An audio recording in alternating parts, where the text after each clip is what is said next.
In another timeline, a parallel universe, a television series titled Mulholland Drive premiered on the American Broadcasting Company in the fall of 1999. It aired on Thursday nights, and over the course of its short run, it garnered a devoted fan base and rave critical reviews. In that timeline, Mulholland Drive was not a ratings success.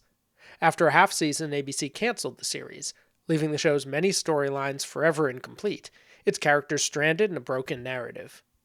Viewers would never learn the fates of Mulholland Drive's aspiring actresses, frustrated directors, and reclusive screenwriters. They'd never know what happened to its amnesiac beauties, deformed executives and street level thugs, its weary detectives and hip saxophonists, its Hollywood matrons and psychic tenants, its disabled prodigies, arcane cowboys, and demonic derelicts. The fortunes of these many curious figures would remain forever suspended in a half finished story. Mulholland Drive, the series, was a fascinating experiment that flashes across the screen and then disappeared. Decades later, it was remembered only as an avant-garde anomaly. This quotation is the opening passage of John Thorne's wonderful new book, Devious Dreams, Reimagining David Lynch's Mulholland Drive. It's an in-depth analysis of the 2001 feature film, which, far from being a forgotten 90s TV series, has gone on to become one of the most acclaimed artworks of the 21st century. But the book is also a study of how and why Lynch changed what was initially a rejected TV pilot into a movie. Offering theories and critical insights alongside production details and broader historical context, this is a holistic look at a cinematic masterpiece which very much centers process. John and I spoke quite a bit about Mulholland Drive in the back half of our previous discussion, which was published a couple months ago, but actually recorded a year and a half earlier, before he'd begun work on Devious Dreams. In tonight's episode, after I was able to read the book, we go much further, trading perspectives on characters and themes, of course drawing connections and contrasts between Mulholland Drive and Twin Peaks, and also exploring Mulholland Drive's place in John's overall body of work, going back to the Wrapped in Plastic magazine that he published in the 90s and zeros, where he interviewed the three leads and other actors from the film, interviews that are reprinted in this book. An hour and a half of this exchange is right here on YouTube, one of my longest public presentations. Another 2.5 hours, though, is featured exclusively on Patreon for the $5 a month tier. You won't want to miss any of this. In the 6 weeks since the last episode, actually, all of my work has been for Patreon. A trio of character studies that are advanced far ahead of their eventual public release. I'm up to numbers 14, 13, and number 12 in the screen time-based countdown. And also a podcast in my Films in Focus series, which is on the Argentine film Tronque Lauken. Those podcast topics are chosen by patrons, who are currently voting in a poll on what January's subject will be. So if you join my Patreon, you too can have a voice in the selection. And now, without further ado, John Thorne, Mulholland Drive, and Devious Dreams. As I've told you, this book I thought was very elegantly written, and I loved the opening paragraph where you pose this other reality of what Mulholland Drive could have been. And actually, Yeah. I started this podcast for the listeners with a full quote of that. And I just wanted to ask you, when you were writing that, why, what led you to choose that particular scenario versus other ones? Say, like maybe uh, where Mulholland Drive is a success that spans many seasons, or is a show that struggles, has its ups and downs, or maybe even like a direct mirror for Twin Peaks, where it's like you got a season finale that at least a little wraps things up, and then maybe a feature film prequel, and then it's forgotten and it attains cult status. So you kind of could have chosen Yeah. all of these Sure. different futures for Mulholland Drive, but you went with the one that was specifically acclaimed, not a success, canceled before a season. Did you feel that that made the best contrast to the actual I, reality, or do you think it was the uh, most realistic? well, I can tell you that with any opening to anything, you struggle with, how you're going to start it because you want people to keep reading. And, I sat for a long time and was writing stuff like, Mulholland Drive is one of David Lynch's most unusual works. You start out like that's the opening sentence. And it's really kind of a boring sentence, and it doesn't, yeah, it doesn't engage. And so I don't know, it just struck me at one point. Well, I'm going to be talking a lot about how this film changed from its original concept, what Lynch intended for Mulholland Drive. So it just seems like a great idea to think about what if the original idea had been, had gone forward. And so I thought that was an engaging way to orient people right away, right from the start, that Mulholland Drive started out as one thing before it became what we all know it.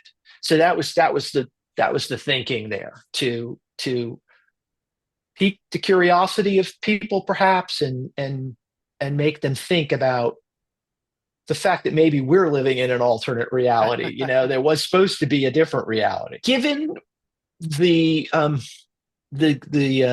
situation in network television at the time, Hmm.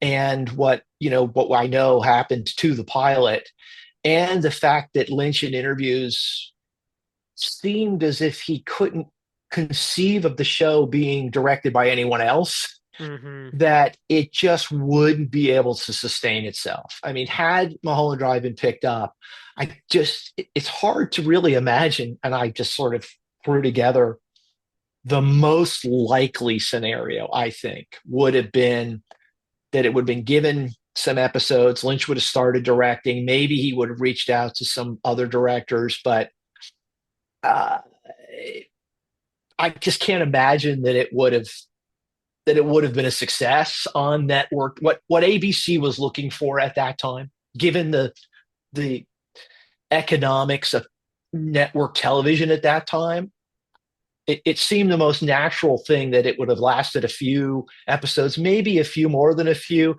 There's no way it would have gotten a full season pickup, and it would have been canceled. It seemed like the more probable outcome had it gone to series. And that's interesting because one of the thoughts that occurred to me reading it was, what would a world look like where there were two aborted David Lynch shows? And Mm, I was kind of thinking of them as parallels, like, gee, the same thing happened twice. But as you point out, like Mulholland Drives, even if it had somehow gotten past that first gate, its success or failure, most likely failure, would have been conditioned by the fact that he'd already done this. They'd seen how it turned out, and that would have affected its prospects as a series as well. We've seen what happened with Twin Peaks. Maybe nip this one in the bud, you know? yeah, there was already worry. I mean, in the pitch for the pilot, ABC is worried that it's going to be Twin Peaks. And it would have been, I think, had it gone to series, it would have been even more challenging and bizarre than what Twin Peaks was. And that is simply the fact because it was Lynch solo. There was no other writing or creative partner Yeah. involved. At least in the pilot, the pilot of Twin Peaks, it was Frost and Lynch, and it was Lynch at a time where he was really curious about the medium of television, and what he didn't understand the demands of network television, and what commercials were going to do, and what networks, how in networks might interfere. He was somewhat naive to network television, and Frost was very aware of what those conditions were. This situation with Mulholland Drive, it was Lynch alone, and I think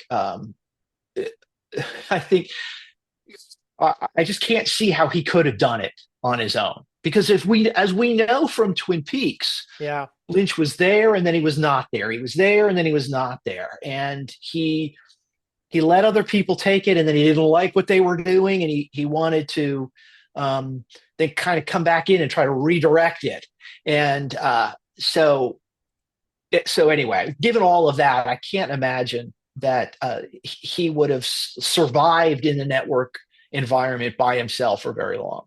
Yeah, and the idea that he wouldn't have had other directors working on it, I think is a really interesting aspect to it because it's almost like Mulholland Drive. It couldn't be 1990 Twin Peaks. That moment had passed for both Lynch and the networks, and also had already done that, so they saw what it was. And it couldn't be 2017 Twin Peaks because it Right, certainly was not ready for that. That was not the venue for that.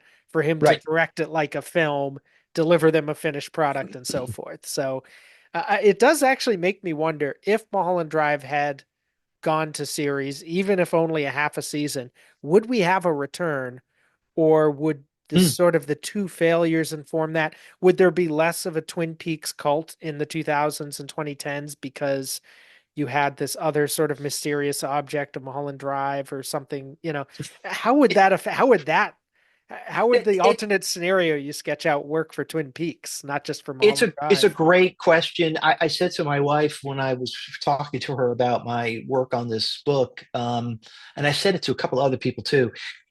Wrapped in Plastic magazine, which I did with Craig Miller in 1999, 2000, we were the last third of our production of that.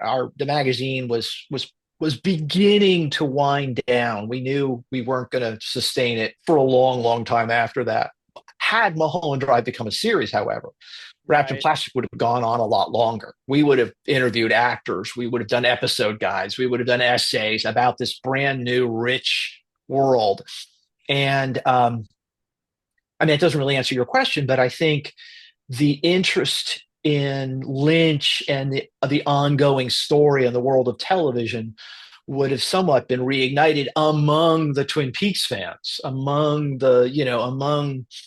that that group, that fandom. And I think Twin Peaks would have still, in some ways, I think it probably would have been. Maybe people would return. Maybe people would have come to Mulholland Drive and then gone to, never seen Twin Peaks, or who had only seen it once, or what had gone back to it. It's very possible it might have revitalized Twin Peaks in a way we can't really predict or really speculate on what would have happened there. Um, but that's a great question. Had it gone to series and then failed, I'm not sure Lynch would have been interested in going back to Twin Peaks. When Frost comes to him, essentially Frost comes to Lynch in 2012, so it's about 13 years after he tinkered with Mulholland Drive, and yeah, I don't know. I don't know. The world of television changed an awful lot between 1999 and 2010. So it's hard to say. It's hard to say. One thing that interested me about that opening paragraph is at the you postulate that Mulholland Drive, had it gone that route instead of becoming the film that won at Cannes and is now called like the possibly the greatest film of the 21st century, that if it had gone to a TV series, been sort of incomplete, it would have been remembered as, in your words, an avant-garde anomaly.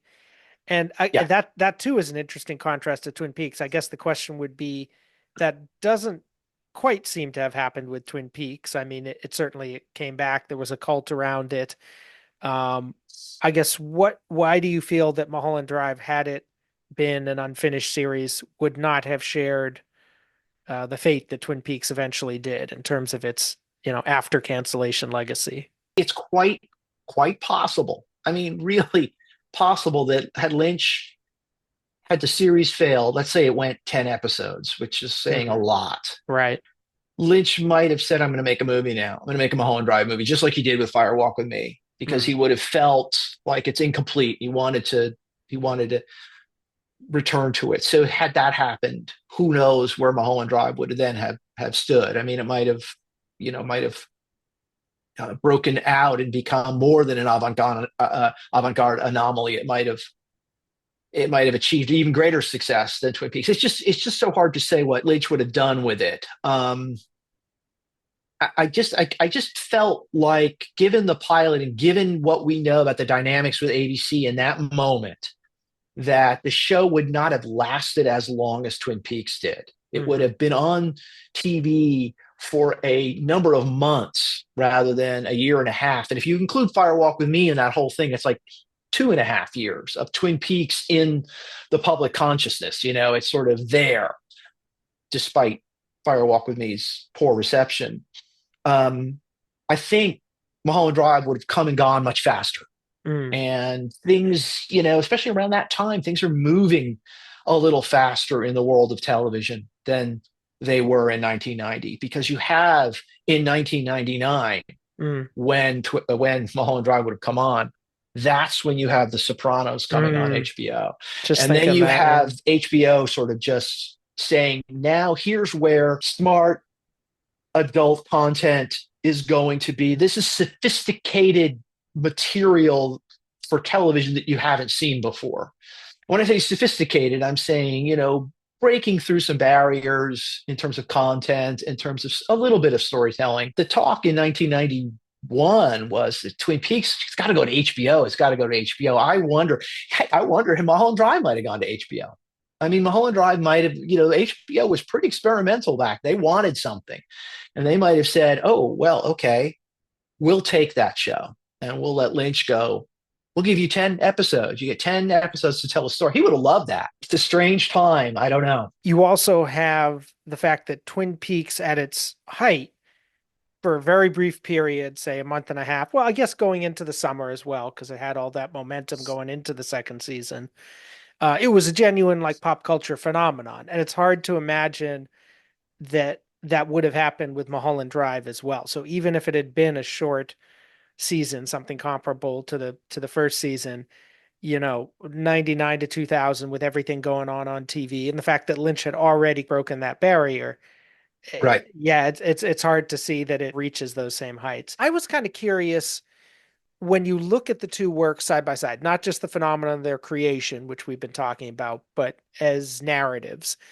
Um, what is it that when you first saw Mulholland Drive struck you the most about the connections between them? And if it's a different thing, what is it today? And is that impacted by the return coming as well and having, more material that you can think of in relation to Mulholland Drive? My first exposure to Mulholland Drive was the unedited full pilot that Lynch had shot. I saw that a year and a half before I saw the film. So I don't know if you're asking about that or if you're asking about seeing the film. That's a So good question. I because guess both. Yeah. well, so because I saw the pilot, the one that Lynch intended, not the one because there's two pilots. There's the 2 hour and 5 minute pilot that Lynch shot and turned into ABC. And then they said, we want you to edit this down. It's too long. And he did. He reluctantly made an 88-minute version of the pilot, which he basically disavowed. He did not like it. He did it because he wanted to get the show on the air. And we can talk about that as a separate thing later. But I saw his intended pilot, the 2 hour and 5 minute version. I was lucky enough to have seen that. And I was just blown away by it because I was like, this is the kind of television I want to watch, right? This is Twin Peaks again. And it was mesmerizing, and it had all this possibility. And of course, there were all these open-ended plots, and you could see, how Lynch was going to explore these different threads. They were going to go out, and we were going to see how they would resolve later on in a longer story. So then, a year and a half after I saw that, I saw the Mulholland Drive film, and I went to a press screening, so I got to see it even before it released theatrically. And I was even more. I think I was even more amazed at the work because I saw what Lynch had done. I saw how he had taken this open-ended pilot and changed it into this closed story and gave it a whole different, power that it had before. The power before was it was open. The power now is that he had closed it. And I thought it was just a remarkable, almost like a magic trick that he had done. And I was one of the only people who saw that magic trick happen because most everyone who's ever seen Mulholland Drive sees it as it is. It's just that film. And one of the things I try to be, very explicit about in the book was that, critics approach Mulholland Drive as if it was determined work, as if this is what Lynch set out to make, and it's not. Mulholland Drive ends up being a work that Lynch never knew he was going to make, or I should say he didn't know at the outset that this is what it was going to turn into.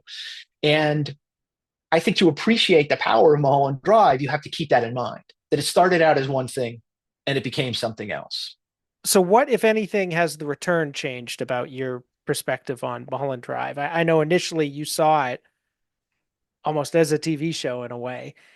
So, you could kind of compare it to Twin Peaks like that as a pilot and then as the film that he changed. And obviously that had a big impact on your view of Twin Peaks as seen in your essays on Cooper's Dream and Firewalk with Me, Laura, the way that the Lynch changed his conception of the ring during production to tell Laura Palmer's story. So you can kind of see the influence of Mulholland Drive on your view of the original series. But now that there's more Twin Peaks coming back to Mulholland Drive, did that give you a new lens to look at it through at all? Mulholland Drive, as I said it somewhere else too, almost to me is almost like a Rosetta Stone for Lynch's work because Lynch was is very he's unusually explicit in Mulholland Drive in terms of he doesn't say that it's the first 2 hours of the film are a dream and the last 30 minutes are the reality, but boy, it's pretty from his interviews and from the way he shot it and from the way he re-edited the pilot, it's pretty clear that he wanted to, in order to make this new work a success, a narrative success, that the first 2 hours, i.e., the pilot of Mulholland Drive, is a dream by this character that he adds in this new material that he puts in at the end of Mulholland Drive. Mulholland Drive did make me rethink Fire Walk with Me when I was looking at the first 30 minutes of Fire Walk with Me, which also was not the way Lynch had intended. And so I started to think it was because of Mulholland Drive that I came up with the essay that I wrote that the first 30 minutes of Mulholland Drive was a dream. And the fact that the alternate ending to the Twin Peaks pilot was incorporated in the Twin Peaks series as a dream. Um, and so, so those things were, I was reevaluating Lynch's work, but less so about the simple approach of some things are dreams and some things are reality, and more about the realization that Lynch's films, which I mean, this is somewhat obvious now, but for me at the time, it was sort of okay. I got a way of reading Lynch's work, is that they're psychological narratives. Every film, I mean, a Straight Story is a psychological narrative. That they're about interior landscapes. They're about how people perceive the world. They're about overcoming your own psychological obstacles in order to move forward. And so, if anything, Inland Empire sort of confirmed that for me. And so, when the return was coming, I was almost certain it was going to be ultimately about a character. I didn't know who at that time, but it's, I think, Cooper. Cooper's uh, psychological journey, his need to sort of overcome his own psychological obstacles and the way he perceives himself in the world. All of those things were going to play out, and I felt that that's what happened when the return. So I mean I may have gotten to that way of looking at Lynch's films without Mulholland Drive. Mulholland Drive was the thing that sort of like, oh, okay, suddenly it all solidified for me, if that makes any sense. No, definitely. You'd been working with Mulholland Drive for a good 15 years, but coming back to it for this book specifically, after writing Ominous Wish, after watching The Return so many times, did you see it in a new way, or do you feel like it just sort of solidified how you already saw it, essentially? I mean, there were little things, and we can talk about them. I don't think this gets really to your larger concept of your question, but there were little things in Mulholland Drive that I reevaluated because Hmm. I realized, oh, they don't. This interpretation that I used to have didn't quite work. But that was really simply because I was looking at the film much more closely than I'd ever looked at it before. I guess I'm just wondering, did the return the favor, so to speak? Was there stuff that, you know, studying Yeah. or learning about in season three now made you go back and look at Mulholland Drive itself differently? Or was it No, more I of a didn't one-way really. street? Yeah, I didn't really go back and look at Mulholland Drive much differently because of Twin Peaks season three. I think Twin Peaks season three is a unique work in that Lynch had this finally, I think, finally for him, he was telling a long form story exactly the way he wanted. Uh, his removal, his withdrawal from the project at a certain point, we all, remember, I think it was like April of 2020 15 or whatever, where Lynch was suddenly, I'm not going to do it now. They'd announced it was going to happen and I'm not going to do it. That had to do with him wanting the kind of movie set and movie philosophy control for 18 hours of filmmaking. He wanted to be able to build a fully functional single set for one scene, and he wanted to have the money to do it. He wanted to make sure his extras weren't just mute extras as they are in a television program, but they could actually speak. He wanted that world. He didn't want any constraints on that world. And so I think perhaps his experiences with Mulholland Drive and Twin Peaks were informed his approach to Twin Peaks: The Return in terms of production sense. After that, though, I think he and Frost had some great ideas. They all bubbled up, and then Lynch took them even further into the directions he wanted to explore. And I think as long as he didn't have the constraints that he thought maybe Showtime was going to put on him, this was sort of a very much different project than Mulholland Drive.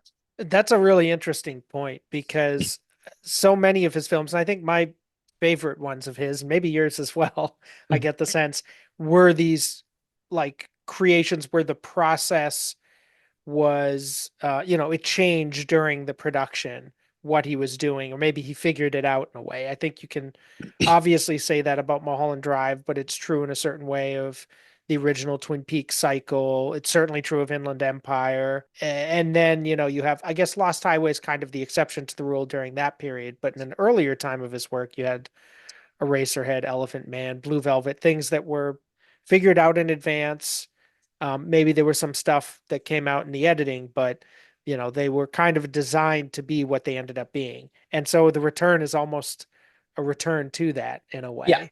yeah, and I would argue that it may not seem like it, but I believe that Straight Story, which he was adapting the script, Mary Sweeney's script, Mm. I think Lynch added some things in that. Now, whether he added them as he was filming or in the editing, or whether he made a pass through that screenplay, I don't know. But there's ambiguity in the Straight Story that I don't think Mary Sweeney placed there. I think Mm.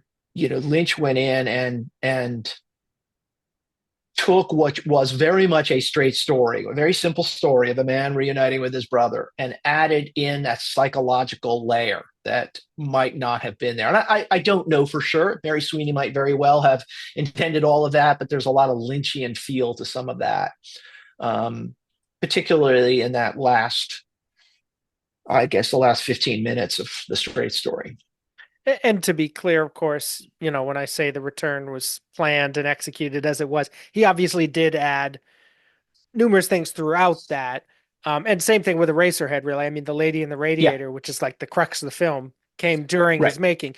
But nonetheless, it feels like, so maybe actually in a way, Eraserhead is an exception to the early, because I think that's a particularly profound alteration. But nonetheless, like compared to Mulholland Drive, compared to the Twin Peaks cycle, you do have with the return something where it seems like the basic conception of it was set beforehand. And until we get those scripts and other things, we're not going to be able to know more than that. But yeah, for we, me, we yeah. we have little hints from Mark Frost in his book that David Bushman did. We have little hints from Mark Frost about where Lynch went places that Frost either didn't intend or didn't even know was going to happen. So that there was some of Lynch, I don't want to say improvising, but adding a layer onto it. I think he did that with the Straight Story, and I know he did that with Twin Peaks: The Return, where he was like, this story is great, but it needs something else, and so you get the Richard and Linda element. Those things were, I don't believe, in the original script that Frost and Lynch basically finished and showed to Showtime. Well, that makes a good pivot point actually back to Mulholland Drive specifically because There's a great quote in the book, and I can't remember if you're quoting Lynch or if you said this. I just wrote the Mm, quote down, but it okay, says, "It's strange because it was as if the clues were all there in the original script."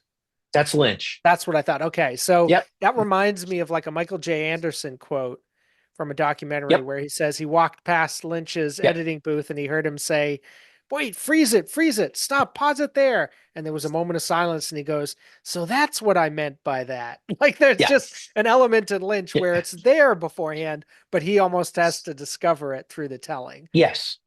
So I yeah, absolutely. I love that idea, and it kind of makes me think of something which I brought up. I did a video on David Lynch and Mary Sweeney's kind of collaboration, and specifically like just those years in general of Lynch's work. And I mentioned in that it feels to me like, and I think Roger Ebert even suggests this in his review, his one, one of like two or three favorable reviews he ever gave Yeah, David right. Lynch, which was that it feels like this is the film he was working toward all along, and in a way my take on it is it's like it was always there. Like this is what he was scraping at to get to. Like it. And I think partly for me that's conditioned by Mulholland Drive being really at the outset of my experience of Lynch. Because Mm, that was the hmm. first film I'd seen Elephant Man as a kid, but this was the one that I think probably what Blue Velvet was for you, where it's like, or maybe even Twin Peaks, you'd say It would more have than been Blue it would have Velvet. been I didn't see Blue Velvet till after Twin Okay, Peaks. so it was Twin So Peaks for yeah, sure then, yeah. yeah. Right. So for you, it's interesting because it comes much later, and yet at this point, with another 20 years of hindsight, I guess it's sort of more like a fulcrum than a climax or a beginning for you. Like, is that kind of how you see it in Yeah, your? yeah. I think my fortunate experience, I say it's a fortunate, I'm not sure Lynch would say, but having seen the pilot and then seeing the finished film, I got an insight, I think, into Lynch's creative approach to work. And it was one of the most critical points in my study of Lynch. That very fortunate experience of seeing the pilot and then the finished work. And that was part of what I was hoping to at least put in somewhat into this book is to convey to people what Lynch was faced with, how his creative mind works, and what he ended up making, so you could get some sense of his creative sensibilities. And it's funny because you can kind of emphasize different aspects of that process of turning the pilot into the film, and it seems like a different thing. So, like for example, we've said how it seems like the original film was there and you just kind of almost had to scrape away at it. At the same time, you point out there's definitely a streamlining and a pruning process to what he did change, the subtle changes he made. And I'm not even talking about the extra 20, 30 minutes he shot, Right. just the editing changes he made to what was Yep. present in the pilot and what was present in the feature. I think particularly you highlight in the book what you call Act One. Let me see, I have it here. Act One, Part Three, I think, where I think it's the audition scene and then Hmm. the scene where she goes to the uh, audition for, first she does the audition with the small Yep. group, then she goes to Yep. the big studio audition, Mhm. then she goes off with Rita to look at, the Or Diane body and all Selwyn. that. And, Yeah. and so it seems like the changes that were made as you describe them were to make that section at least more focused on Betty. Yes. And So by there were inference, scenes. Diane. Exactly. There were scenes in the pilot. So if you look at a three-act structure, um, the pilot had three acts. It's complicated when you get to the film because the film has three acts, but that first act is 2 hours long, and it has three acts because that Right. was the pilot. And so the third act of the third part of that first act, I know it gets a little complicated, but imagine just that the first 2 hours of Mulholland Drive was the pilot. And so the last third of that first 2 hours in the pilot had some what I call extraneous scenes. We had a scene with Coco on the phone with Aunt Ruth, and we had a scene with the detectives, and we had some scenes that were outside of Betty's purview. They were more of the subplots of the pilot that were going to unfold in later episodes. But he took all those scenes out because at that point in quote unquote the dream, it had to be about Betty's movement, to to waking up. And so he removes those scenes. And that was all deliberate. I mean, clearly they weren't contributing. Oh, there's another scene where Betty and Rita encounter this saxophone playing neighbor who talks all about the club and a character named Saul, and it was all extraneous stuff. Now, some of it was extraneous, and he couldn't find a way to wrap it up. Mm-hmm. If he had found a way to wrap it up, he might have left it in. But he took a lot of stuff out because he wanted to focus exclusively on Betty, who is the avatar of the sleeping Diane. Something else that was fascinating in this book was the revelations about the closed ending. Uh, you talk about how originally there was this whole long sequence, and I had always thought it was basically the Club Silencio stuff and maybe a couple other things immediately adjacent to that. But you revealed that there was quite a bit that was in that closed ending, some of which isn't even in the film. Uh, so one of those things was a scene with the detectives and a body, and I think you say in the book you haven't seen that scene, right? You just read about it. That's right. I confirmed through sources, not only um, personal sources, but I had documentation as well, that the scene was shot. And it was a scene, I mean, I can describe.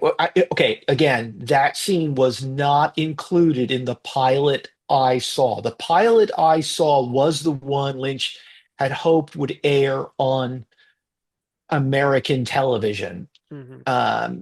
What he did, though, as he did with Twin Peaks in 1990, was he had agreed to shoot a closed ending, meaning he would add material to the pilot that then would be released overseas, either in a home video version or maybe theatrically. Although I think at that point they were really thinking it would be like a home video. You go, people in Europe would go, be able to rent it and watch it at home. There was like a 15-minute closed ending that Lynch shot, much of which made it into the Mulholland Drive feature film, but some of it did not. And as far as I know, no one outside of Lynch's small group of people that work with him closely in editing and sound um, have seen it. I have not seen it, but I know it was shot. And so there was the intention, I believe, was that the closed ending would have been that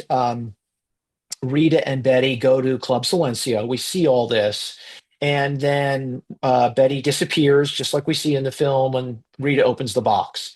Then we see the cowboy open the door and say, time to wake up, pretty girl, or hey, pretty girl, time to wake up. There was another scene that was either right before or right after that. The two detectives that we see, Brent Briscoe and Robert Forster, the two detectives we see in the film who investigate the car crash, they are in a morgue and they are examining a dead body. And I can't confirm for sure, but the implication is that it is Laura Harring's character, whether it's Camilla or Rita. It's a brunette. And so we don't know whether or not she dies in this story and this is all a dying fantasy, or whether there's this mysterious woman that the cowboy wakes up and she's been dreaming all of this. But that's how the closed ending it would have been very ambiguous. It would have given you a sense of closure without really giving you any answers. The idea that maybe it was a fantasy of someone who had died, or it was some unknown person who had been dreaming.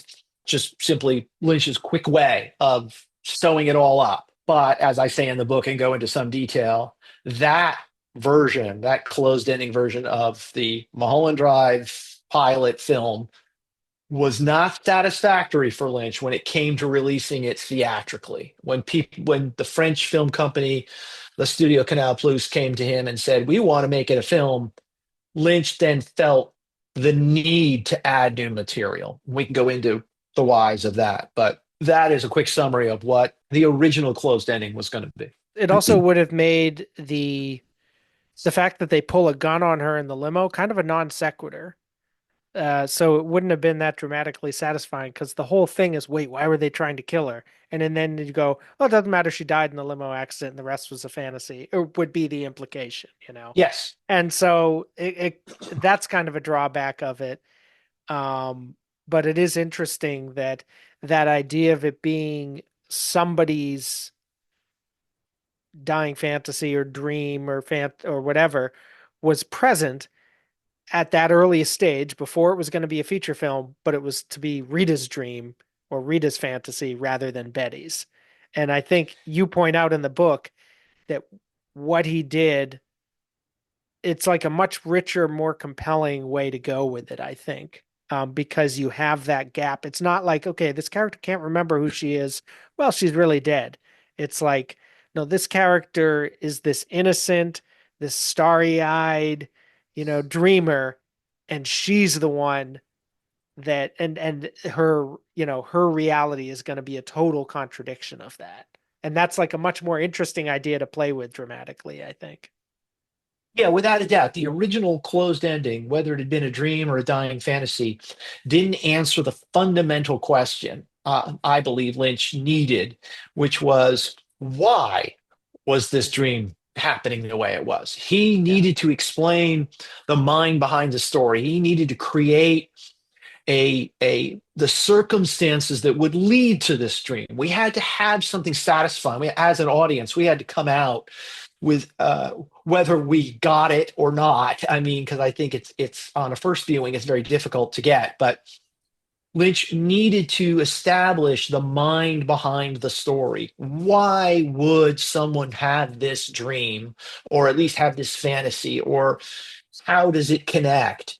The original closed ending had none of that. It was just a quick, okay, we can just dismiss it all. It didn't really happen, or look at all these questions, but at least there's some quote unquote solution. I mean, imagine if the Twin Peaks pilot had the European ending, and that's all we ever had of Twin Peaks. I mean, that Mhm. was it.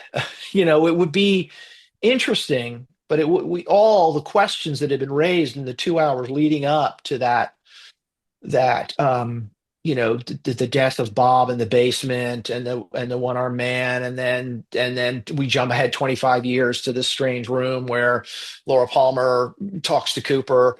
That was the original European ending, and it's fascinating and it's incredible and it's a remarkable work, but you know we would have had all these questions. It wouldn't have been as satisfying as we want it to be. And that was the situation with the closed ending from Mulholland Drive. It's interesting. As someone said, and I quote them in the book, it had a poetic feel to it rather than any logical sense to it, which is true of the Twin Peaks European ending. It's poetic rather than logical. And so and this gets to Lynch's sensibility of telling stories. He wanted there to be some logic there. He wanted Mulholland Drive as a contained work to have a through line, to have some logic, to have some sensibility to it. That was crucial. And that's what he needed to do. So even if he had been like, I'll just make it a dream, the thing he was struggling with is why would this dream exist? And I think possibly, and this is all speculation on my part, is the thing that unlocked for Lynch was to make the relationship between the two women. Once for him, I think a traditional storyteller in all his films are male-female relationships. They're men and women who are going through difficult, relationships. And he may have struggled with trying to see how he could get the Justin Theroux character in there. And then what clicked for him, and again, all speculation on my part, was, oh, what if Betty and Rita were lovers? What if that's the thing? And then it all comes together once you have that. It all falls in place. So that again, my guess. Yeah, no, that does that, and the realization of Betty as kind of the central character, or not even the realization, because I think she is that already in the pilot, but following through on that. So rather than going, oh, it was all a dream and her audition and all that, it was just part of this lady's dying dream, and maybe she was a part, I guess in that version you could say maybe Betty's a component of whoever Rita really is. Mhm. But I think seeing the carry through of the performance, especially with that that audition scene, is so crucial to be Yeah. like to recognize that as this like central point in the movie, and to say we need to see Naomi Watts carry through Yes. as the main person in whatever this conclusion's going to be. In addition to having the relationship be between the two women, that was one of the key elements that allowed Lynch to unlock his new ending for Mulholland Drive. The other thing that you kind of were getting at was the story up until that point really is about Rita's identity. Who is Rita? And I think he might have been struggling with how am I going to solve who is Rita, when really the question he realized was, who is Betty? That is the question I'm going to answer. Who is Betty? Hmm. She is someone named Diane Selwyn. And so once he shifted away from who is Rita being the driving question, it still is, it's a driving question, but it's not important anymore. That that and the relationship between the two women, that's the two ingredients that everything, as he says, everything fell into place right away. And I can, having studied it so much, I can see how struggling with the existing pilot and then shifting those two elements that he might have been sort of stuck in a rut about before, it just unlocked and came together. To carry on that idea of who is Betty rather than who is Rita, I think you could see Diane Selwyn becoming the heart of Mulholland Drive in the same way that Laura becomes the heart of Twin Peaks in the original series. And I Mm, guess if they're not perfect analogies, but if you're drawing an analogy in this case, it would be Betty would be kind of analogous to Maddie, of this innocent vessel for the filmmaker to explore this actress who fascinates him, and then give her a more complex role later. So both in terms of the production and in terms of the narrative, there's an interesting parallel there from Betty to Diane and Maddie to Laura.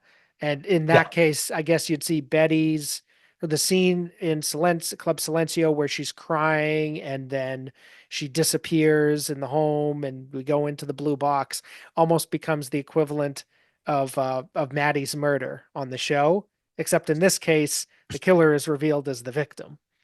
So, you have Yeah. a weird conflation of all these different roles following that format. Now, something that we talked about in our previous conversation, which I just put up in October, I guess a year and a half after we recorded, so it was like before your book. We were talking about what we thought might be in the closed ending, and I think both of us kind of thinking that the stuff with the box, in my case, I was thinking at the club itself where they pull the box out of the purse, but certainly back at the apartment where Betty disappears. Rita says "Donde está?" and opens Right. the box, all that was actually shot for the feature film. And as it turns out, no, that was all, as you just laid out, that was all part of the closed ending. So I guess when, you've said you confirmed some things with documents and stuff, where in the process of writing this book were you able to get a lockdown on what was in the closed ending? And I guess maybe separate question, but what was your kind of reaction to that? Because that must have been, I mean, I was surprised reading it. Like, oh wow, there was all this stuff, and it meant, went in this direction. It wasn't just Yeah. a cool sequence or something. No, I was certain that so much of the Club Silencio and um, those scenes surrounding that were shot new for the film, and they were not. The only scene, well, there's a couple of little scenes that are shot new that are inserted Hmm. into the film. Really, the old couple in the car when they leave the Right. airport, that's brand new. The opening sequence, the jitterbug and all that's brand new. I think brand new in that it was shot new for the film.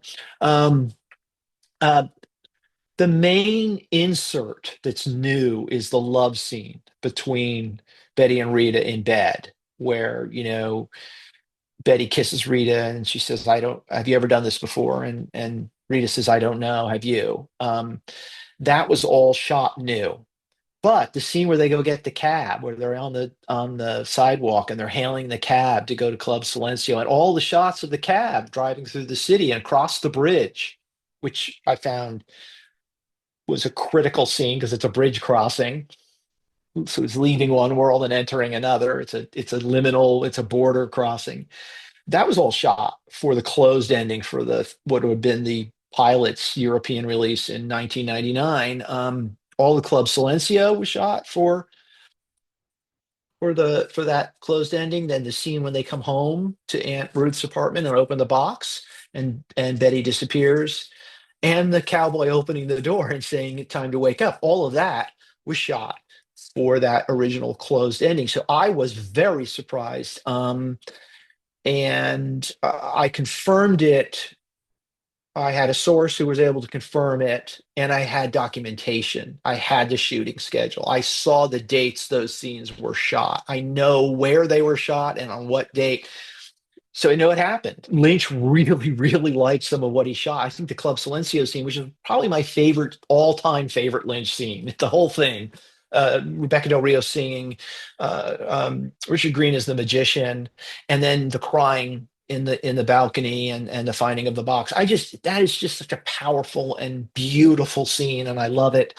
All of that was shot for the original closed ending, and I think Lynch was so in love with it himself that he was going to incorporate that. He's going to find a way to make that the bridge between the dream and then the real world of Diane Selwyn, and why she lived, how the life she lived, and why it led to the dream she had. So I'm not sure that answers your question, but I was surprised too. I was certain that Hailing the Cab was shot new, and I think it's possible, and I'm not a film technical expert. I don't quite know all the ins and there's people out there who know far more than I do about frame rates and transferring from video to film.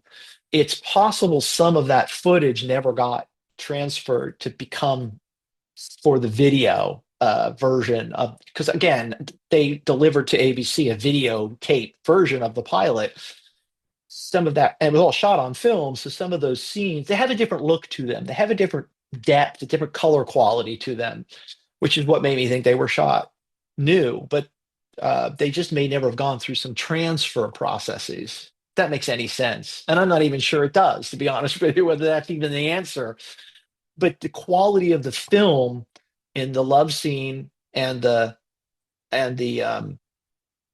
other scenes seems to me to be richer than the quality of the film, say, when she's auditioning for the Sylvia North story. I don't know if you noticed any of that. I was really looking at that tonight where the love scene is sandwiched between her trying the wig on for the first time and then going to Silencio. And even just like some of the costuming, makeup kind of details seem a little different, but also like I've always felt like that dissolve to Betty lying in bed. When you know it, it's like impossible to miss that suddenly it's becoming a movie. Just Yeah. I'd have to Yep. really think about exactly what it is about the lighting and the framing and everything. It just feels different right away. Yes. And then it feels a little different again when they go to some of the stuff with Silencio. That whole part of it, that kind of bridge between the pilot and the film that is the closed ending. Mhm. It is in some ways interestingly similar to what happened with Twin Peaks. Different in a lot of ways. I think it's almost it's almost flipped around. Like in the closed European ending of Twin Peaks, you have first the kind of straightforward explanation of, okay, here's Bob in the basement, let's go Mhm. get him. Oh, they're doing strange stuff, but it's very kind of like Mhm. trying to give you some answer. And then it goes into the strange, pure surrealism of the Red Room. And in Mhm. Mulholland Drive, that's flipped. First, you have the Club Silencio, and then you have what sounds like a little bit more of a like mundane kind of resolution of, oh, here's the body on the slab, it's Mhm. all a dream.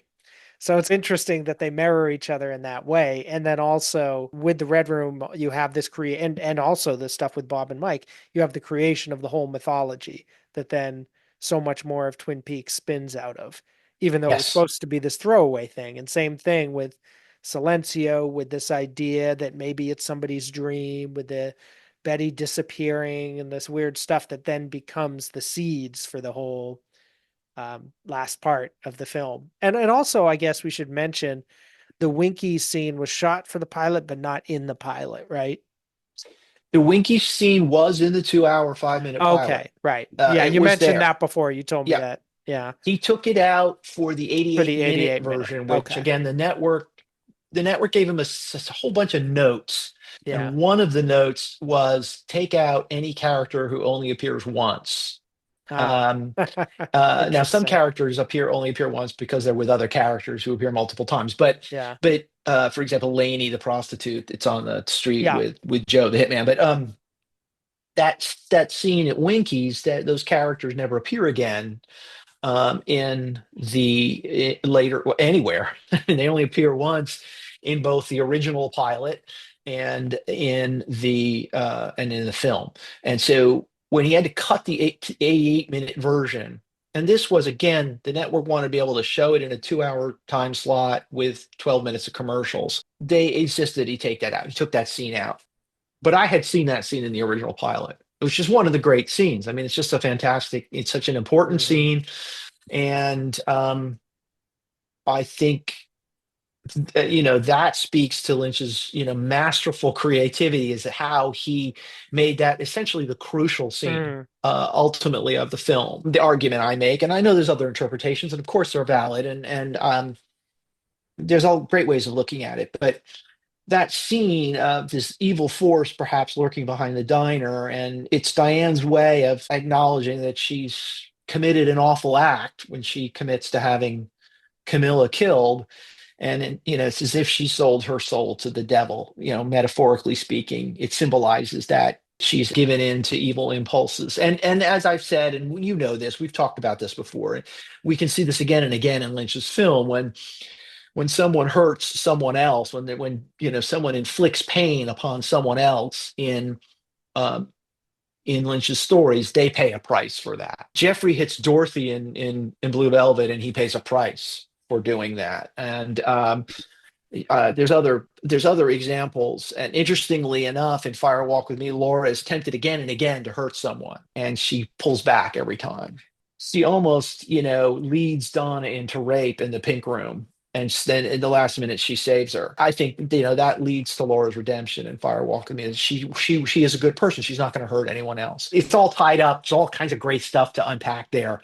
But that Winky scene is really so crucial to the psychology of Diane Selwyn. This is a good opportunity to get into the question of the bum behind the diner and Yep. what that figure represents. So I think, correct me if I'm wrong, but in the book, your interpretation is sort of that this is like an imagined malevolent force that's a bit of a deflection in a way from Yes. Diane's responsibility. I saw it, I mean, I think these are probably overlapping interpretations to a certain extent, but I saw it a little differently in that when we're seeing things sort of through the off-screen Diane's eyes, and I mean, I guess we're seeing all of it through her eyes in theory, but the parts where maybe the camera's moving a certain Mm. way. There's some kind of suggestion that we're not following the characters. There's like somebody guiding our view. And you've talked about this with the Yep. return too, where you see these Yep. moments of as it's Cooper's consciousness moving through the world. In those moments, I tend to see her as alluding to the kind of the evil, the violence, the darkness rather than deflecting it, if that makes sense. So, for Mm. example, I feel like the monster behind the diner is her specifically, Hmm. that's how she sees herself. And that when Dan is talking about what he saw back there, he's talking about seeing her because, of course, in the reality, he's the one who sees her sitting in that diner booth at the Yeah. moment that she's Right. confirming the kill. So it's like he's Right. looking through her, seeing Right. to her deeper self, which is No, that's kind of great. beautifully Yeah. in the film, geographically, Right. made into like he's literally seeing through her to Yeah. this creature in the back of the diner that is who she really is in her own eyes. So that's kind of I would say it's the bum is like a deeper, more fundamental, buried version of herself in some way. And there's some interesting stuff too with the structuring of where that first scene is edited into the movie, but we'll get to that in a second. But I wanted to hear, I guess, Yeah, so any that's a of your kind great of thoughts about that. interpretation, and it really is a good one, and I like that a lot. And I think in many ways it fits even with my it could fit into my interpretation of it still being a dream, Diane's dream.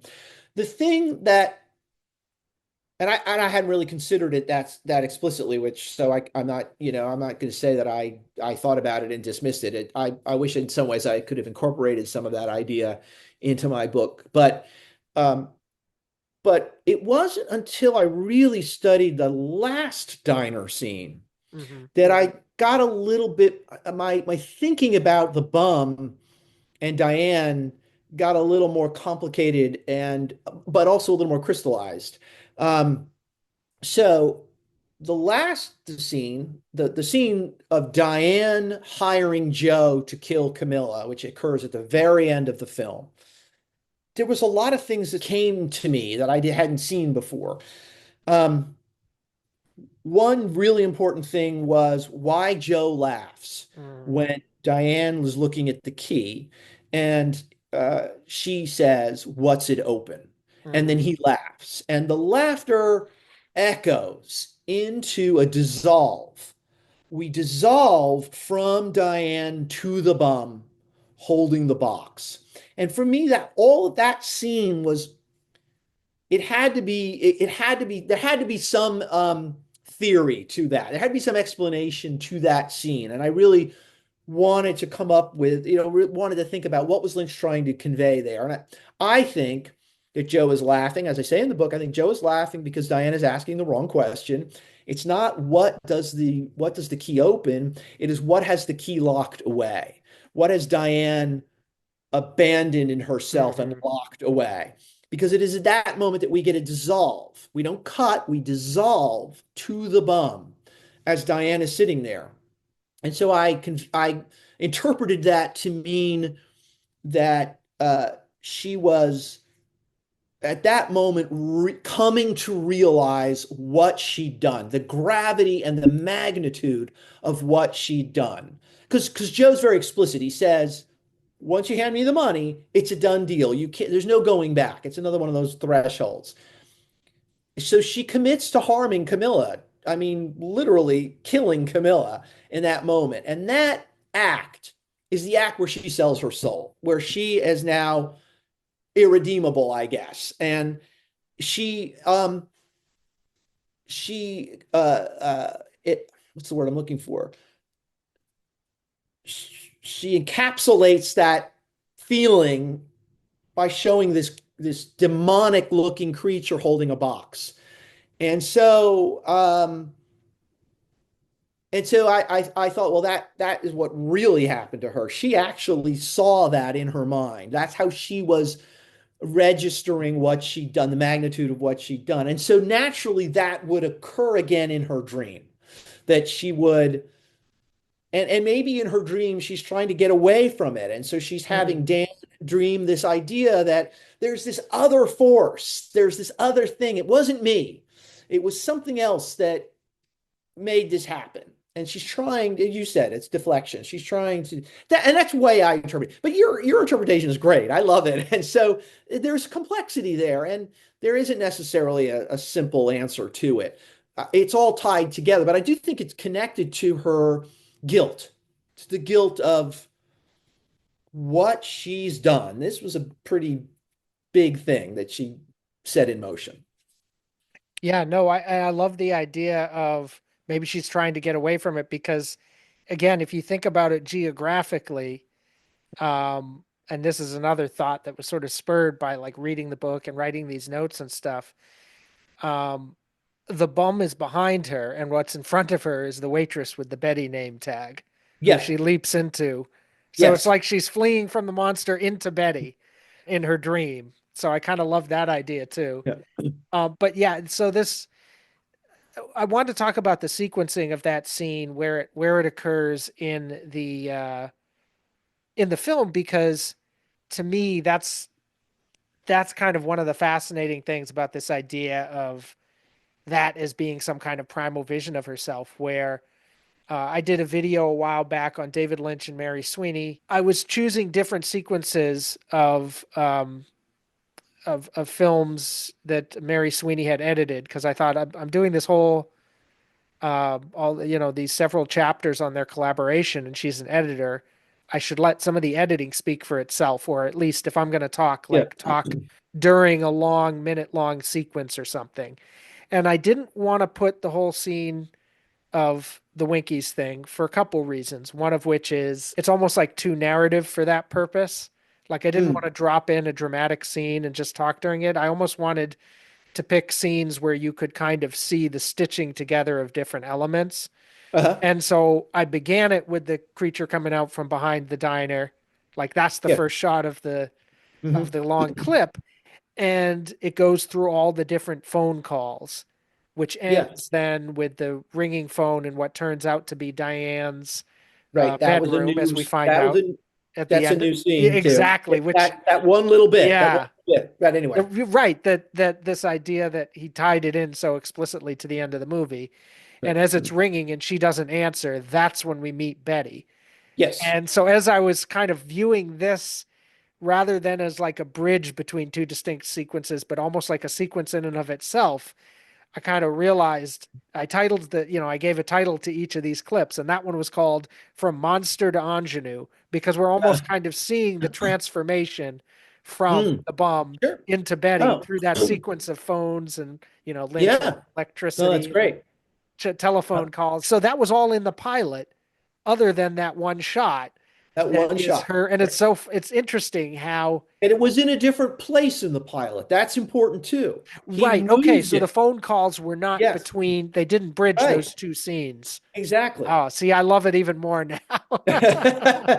So the real quick on the phone, if you want to talk about the phone calls, do you want to get into that? Or do you want to stick with Sure. the Yeah. Yeah.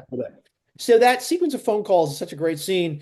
And in the pilot, and none of this, I should say none of this, a lot of this is still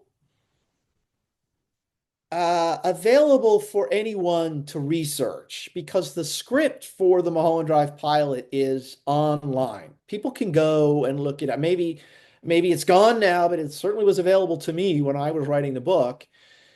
And so a lot of the things I'm talking about, although I've actually seen them in the pilot, how they were shot, the script is also there. And so I'm not revealing, I guess the point I'm making is I'm not revealing something really, secluded and covert and kept, secret from the public. It's in the script. Those sequence of phone calls happen after Adam Kesher has sort of said, "I'm not going to cast that." He's been forced. The Castellani brothers have said, "You're going to do this," and he's mad and he leaves. And the producer of the film goes to meet this odd figure named Mr. Roke and says he's not going to do what we want him to do. Adam Kesher isn't, and we'll shut the production down. And then Roke then initiates the sequence of calls, and he says the girl is still missing, which in the pilot implies Rita, the woman, the brunette who disappeared after the car accident. Not explicitly, but only implicitly. And then there's these series of phone calls as if Roke is setting in motion these forces, these underground, forces that are at work behind the scenes in the Hollywood industry. These guys answer calls and they pass these messages along. And the final call comes to this sort of strange looking device on a desk. It's a box. And it's got a beeping light on it. And this woman's hand comes in and she pushes a button and simply stops the call, as if the beeping light on this machine was the signal that Mhm. girl is still missing. That device was removed, and you don't see that in the film. Instead, the phone calls end with the lamp that we know now Yeah. later that is actually Diane Selwyn's apartment. And that was one of It's its a, clues too, right? One of the 10 yes, clues. exactly. And Yeah. and so Pay then attention to the lamp on the table or right, something. and so then that phone rings, and the ringing sound echoes into the next scene, which again, this was not the way it was in the pilot. The phones, I think, cut to something else. I can't even remember what they cut to. But in the film, Lynch uses sound and the rearrangement of these scenes, this echo into the airport where Betty comes out of the Mm-hmm. crowd. If you put all the pieces together, you've got Roke saying the girl is still missing. Mm-hmm. Then you've got this ringing echo from Diane's apartment Yeah. into the manifestation of Betty. Yeah. And the girl is no longer missing. That or Diane, the dreaming Diane Yeah. needed an avatar in that dream, and she calls her into Yeah. being. And it's the editing. If you've seen the pilot, I Yeah. mean, I'm trying to. That's what I try to get in the book. Is this editing was deliberate to Yeah. convey the idea that a dreaming mind is summoning this avatar. So Yeah. Yeah. I think you write in the book, she is invoked, which really yes, brought that sense to mind that I have of like, this almost this alchemy transformation from the monster scene into the bright, happy, woman disembarking from the right. plane. I wanted to kind of wrap up the public part of this by talking about a little bit about Wrapped in Plastic and Mulholland Drive's place within that. And this is something you touched on early in the conversation. You mentioned that, had Mulholland Drive continued as a series, it would have been Yeah, something you guys covered for years. It feels like even as it was as a film, it really colored those last, maybe not even the last few years of Wrapped in Plastic, but maybe like the penultimate period. So, you have a great line in the book, which is for a while there, we had a good thing going, talking about Yeah, this routine and this rhythm you'd established with Wrapped in Plastic and how that related to your ability to interview these actors. The last part of the book, I should mention, is those interviews from Wrapped in Plastic in 2001, where these actors didn't know what was coming. They just come straight fresh off making the right, film. In one case, you even talked to Laura Elena Herring before you'd seen the finished film. right. So, there's this kind of interesting period to me where Mulholland Drive becomes, it seems like, central to Wrapped in Plastic, not just in terms of covering the film directly, but also, as I mentioned, how it feeds into the theories you would come up with for Cooper and Laura. Like those seem really only possible because you were looking through a lens of Mulholland Drive at Twin Peaks. So I guess, if I have a question there, it Yeah. would be, how do you see that moment in the magazine's history? And do you feel like that was the last hurrah in a sense before you guys decided to fold up shop? Like was there a Mulholland Drive period in Wrapped in Plastic to you? And it's hard for me to see it from the outside. Hmm. From the inside, we've been doing the magazine for 5 years when Lost Highway came out. And I think we reached out to try to get interviews with actors, and we were pursuing. We wanted it. We covered it with essays and analysis, but we didn't get. We were going to get Trent Reznor at one point. He had agreed, and that fell through. That was the closest thing to Lost Highway. Certainly a big name, but we didn't get anybody else. Um, and then Straight Story, we got Mary Sweeney and we got Everett McGill, which he has one scene in the Straight Story. But we had been around long enough by 1999. Well, actually, by 2001, it'd been 9 years. And we'd established a relationship with Lynch's office. We were in communication pretty regularly with the people who ran his production, or not him, but we sent them issues every 2 months. They had it. They knew about it. They would sometimes contact us.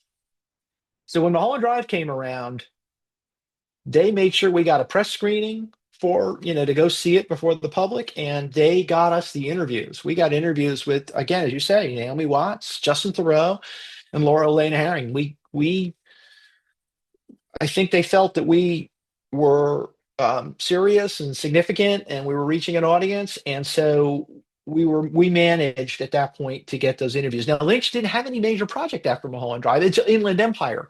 We did interview Lynch at one point when he was making Inland Empire. We didn't know he was making Inland Empire, and we asked him about it or about what he was working on, and he wouldn't tell us. He wouldn't say anything. I suppose if we ended Wrapped in Plastic before Inland Empire came out. If we'd been going further along, we may very well have gotten interviews with Laura Dern, and again Justin Theroux again, and maybe other actors from the film, because we had established a relationship with Lynch. So yeah, in a way, Mulholland Drive was a peak for us, I guess, because we were able to capitalize, I think, on whatever success we had, to get those interviews.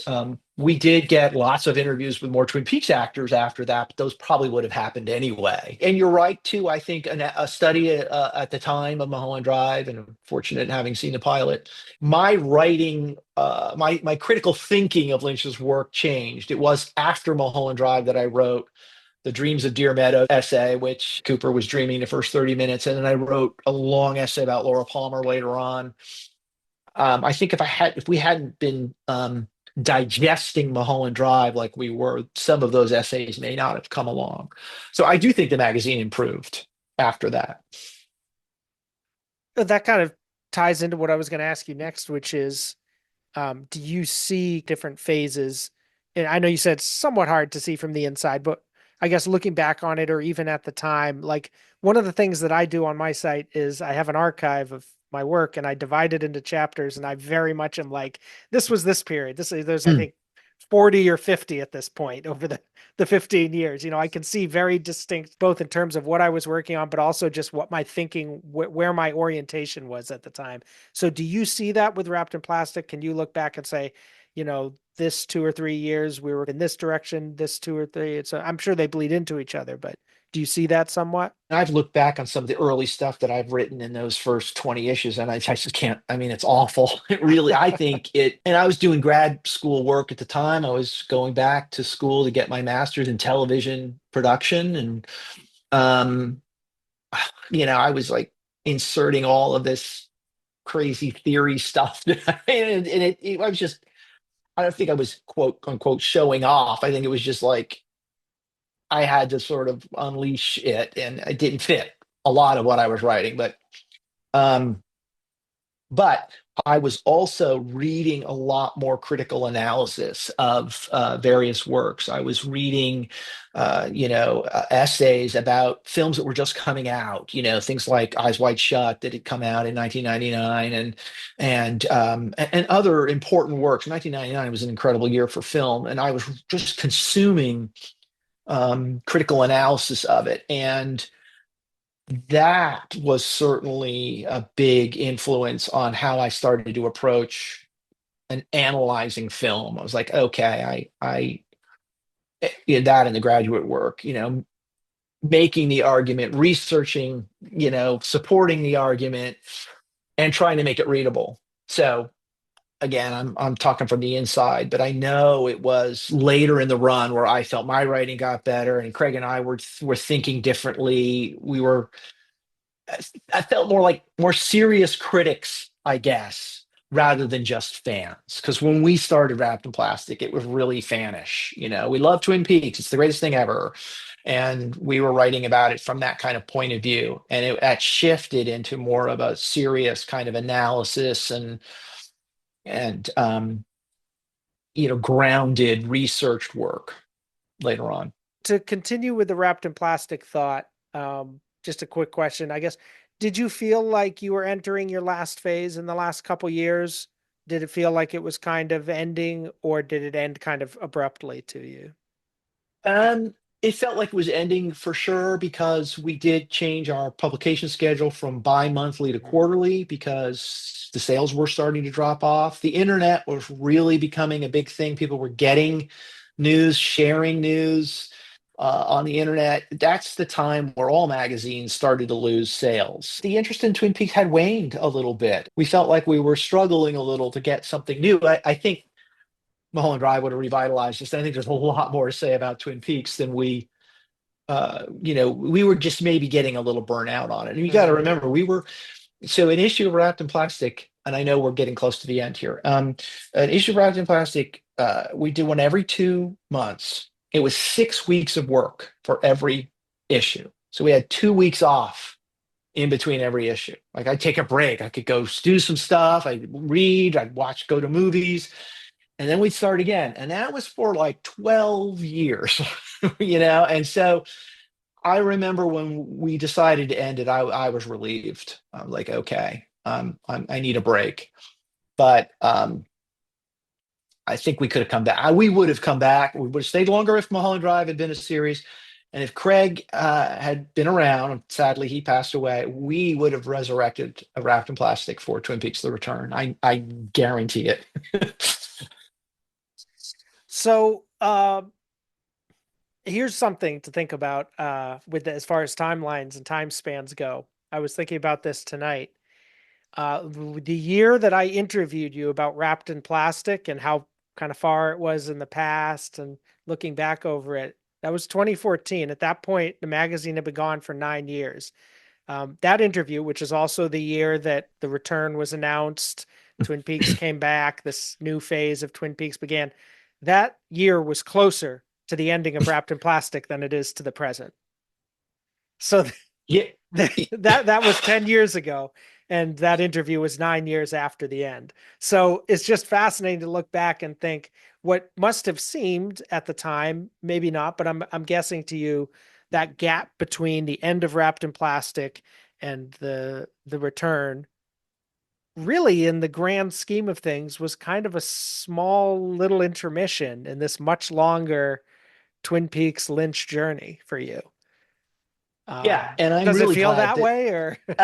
it does. Those years, I will say personally, were very, very busy for me with my family, my Mhm. kids at the age they were. And those years went by really fast for me. And I was so busy, I didn't have time to do the kind of things that Wrapped in Plastic would have required. I will say, though, that the 10 years since we talked and, we knew the Twin Peaks was coming back, more really 7 years since Return actually hit the air. I mean, I've been thinking again about Twin Peaks just every single day. I mean, Twin Peaks has been back in my life. So you're right, it's sort of like a little gap there.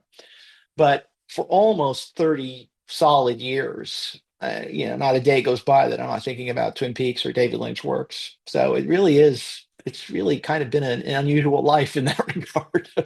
Before we get into the Patreon part of this conversation, I just wanted to give you the opportunity to tell the listeners where to find you. And actually, before we were recording or presenting this part of it, we were talking off recording or whatever, not Right. not exactly off camera, about leaving Twitter behind and how you're on Blue Sky now. So I guess that would Right. probably be the first place for people to find you now, right?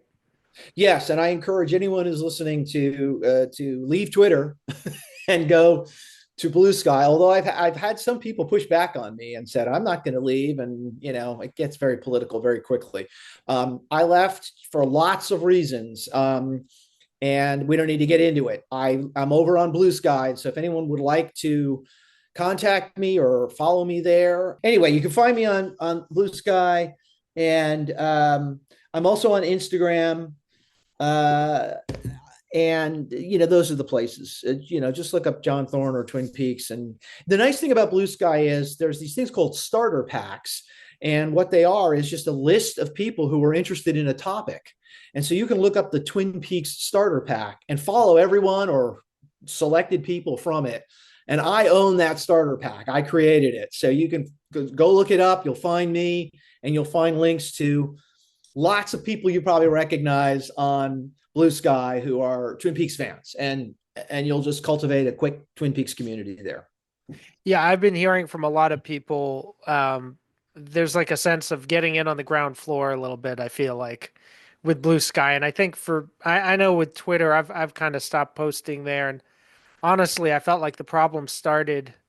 There's plenty of problems now that are specific to like Elon Yeah, Musk taking over. But even before that, years and years ago, I'm going to say around 2017, something shifted in the algorithm and also just the social dynamics of it. Like the yeah, early days of Twitter, you could really grow, you could reach new people. You could talk, like people would talk to celebrities and they'd have like normal conversations with them. right. And then it just became this weird thing where you felt like you were in an audience watching like Mm, the journalists talk to each other or something. It just, yeah, the magic kind of went away. So hopefully yeah, there's some of that on this new platform, but I'll make it over there eventually. I'll have yeah. your link in the show notes. So anyone who's listening, you can Okay, definitely find him there and click over on that.